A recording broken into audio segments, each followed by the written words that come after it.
Now, it is a great pleasure here in Washington, D.C., right on set.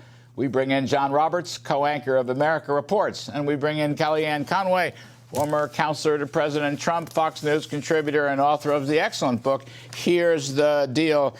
Thank you. It's wonderful to see both of you. Kellyanne, I just don't think Biden's going to buy into my prosperity agenda, but polling shows he's really not fooling anybody. What you think? That's the key here. He goes into tonight's State of the Union speech, Larry, with 58% of Americans telling the Monmouth pollsters that they think the State of the Union is not strong. And his headwinds continue when you look at the economic data as people are feeling it. Mm-hmm. Their perception is that we are headed toward a recession. Their perception is that inflation is not being tamed. Actually, his Fed chairman, Jay Powell, said exactly that today. It's going to, quote, take a significant amount of time to tame inflation. So his own Fed chairman doesn't buy it. The public certainly doesn't. Also, when you look at his approval ratings, it only tells you part of the tale. Joe Biden had a rough January between the disclosure of those confidential classified documents, the Chinese balloon. We're not containing China through the balloon or anything else. It's a metaphor for so much about China. And also, I think that now he's being beaten by our former boss in the polls. Probably other Republicans could beat him, too. He's losing ground among independents. But the most important indictment of Joe Biden as a messenger tonight, trying to sell a message that people won't believe, is this.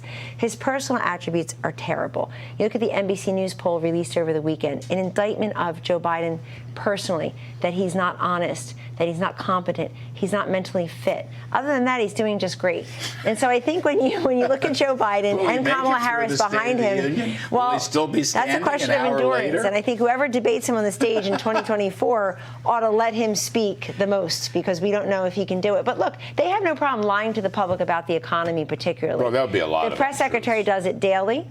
Even his economic team does it daily. So he has no problem, playing Pinocchio tonight. I think the problem that he has is he comes as a damaged messenger to a public that isn't buying his message. John, and all the excitement about the Chinese balloon in recent days, and some of the things that Kellyanne has said, and my absolutely brilliant research on falling real wages, I forgot about the documents. The classified documents. Whatever happened to that one? Well, no one's even reported on that. Was the Chinese balloon a nefarious plot to take the attention off of the classified documents? Right. I don't know about that. When you take a look at the overall situation with former President Trump having classified documents, former Vice President Mike Pence having classified documents, and former Vice President Biden having classified documents, you can make a case that, okay, there's a flaw in the process of quickly boxing up the White House. And you know how quickly that happens, and shipping things off to various locations.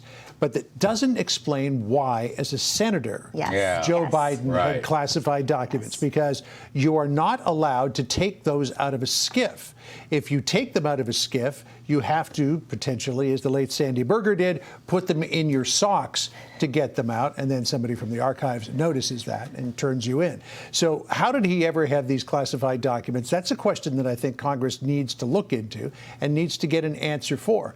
But overall, in terms of China, I think that this balloon is an indication really of the broader strategy, the bigger game that China is playing, and that is to sort of push the United States, push this administration, push this president to see how far they can go, what they can get away with. All of this in the calculus of what do we do about Taiwan?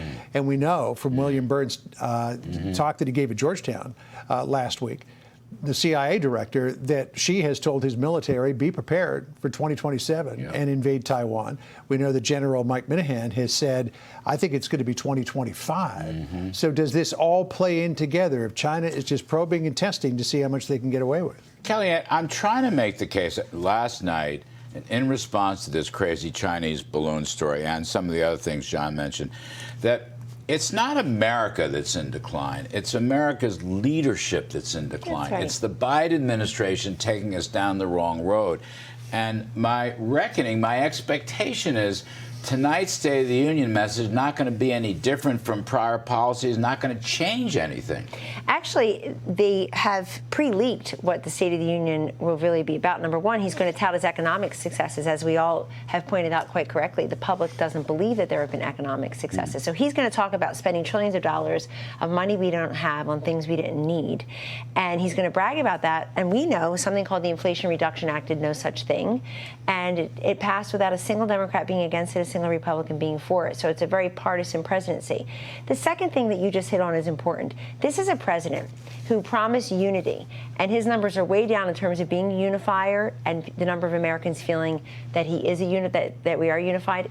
He's somebody who went out and gave a political speech with a Marine behind him in Philadelphia several months ago, basically doing the Hillary version of "you're deplorable and irredeemable," insulting ultra MAGA. So a president who insults a very large swath of the country is not going to go out there and make us feel unified and better about ourselves. They also said that tonight he's basically going to rehash what he said a year ago.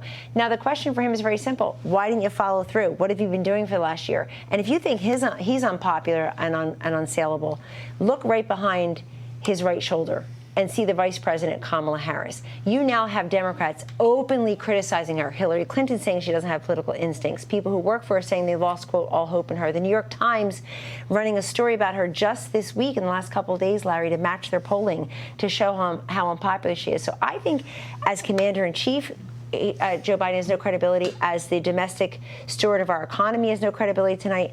And really, politically speaking, going into 2024, he's damaged as well. But John, honest question, all right? You're reporting on this every day. Do the Republicans have the keys to the kingdom just yet? I don't know if they do when you look at the margins in the House and the fact that the Senate is still in Democratic hands and you got a Democratic president. I think that Kevin McCarthy is going to do the best he can to try to get some significant legislation through, see if he can do something that will satisfy everybody, including his Freedom Caucus, because that's the key. If you cut a deal that gets Democratic approval, you might tick off the Freedom Caucus. But I think let's look way down the road. And I think one of the really interesting things to look at tonight is not so much going to be the State of the Union. It will be the contrast between the State of the Union address and the response from Sarah Huckabee Sanders. Yes, yay. She is really going to make the point about a new generation of leadership.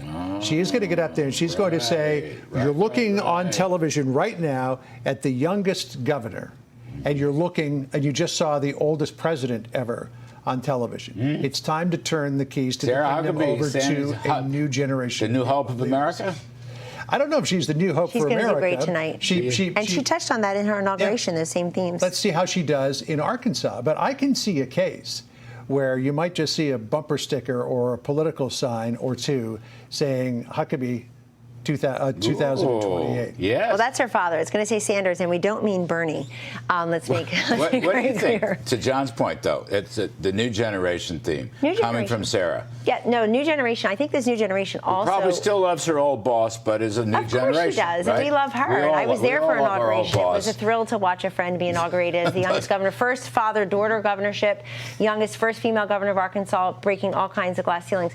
But here's the thing. She's going to govern on policy. This is also about policy, not just personality and making history. Her policies are going to be, this party needs to get back to fiscal discipline and fiscal sanity. We must reclaim that mantle. Republicans have lost that a little bit. And I give Speaker McCarthy a ton of credit for, yes, trying to negotiate with Joe Biden on the debt ceiling. But his pre-rebuttal was great. Yeah. And he really put it on the table, wasteful government spending. You know why Republicans didn't do as well? Lots of reasons in November, but just very quickly, the 10% of independents who said they somewhat disapproved of Joe Biden, not strongly, somewhat, they went for the Democratic Senate candidate in 9 out of 10 states, all but Ron John's Wisconsin. And the reason is they don't like Joe Biden, those Democratic policies, but they don't yet see the Republicans saying enough how they're different and how they can complete the sentence and complete the deal. So I think Sarah Huckabee Sanders also being the beacon tonight, the spokeswoman for fiscal sanity and fiscal discipline and tax cuts, growth, and the rest. You don't think Biden's going to follow my guidelines? You know, Larry, restraint, deregulation, lower taxes, if he was really wise, he probably would. I kept waiting for the call the last week or so, not a single call. But I do think, I got a good call from Kellyanne. We have seen responses in the past that have been interesting, but I think you watch tonight's. I think tonight's is going to set a new bar. I want to see if he wants to make a deal with Kevin McCarthy. I think that otherwise it's just going to be more confrontation, more insults. Anyway, Kellyanne Conway, John Roberts, what a pleasure. John, thank you very much. Thanks for coming to D.C., Larry. Always my pleasure. By the way, you can catch John and his co-host Sandra Smith on America Reports weekdays at 1 p.m. Eastern on Fox News every single day.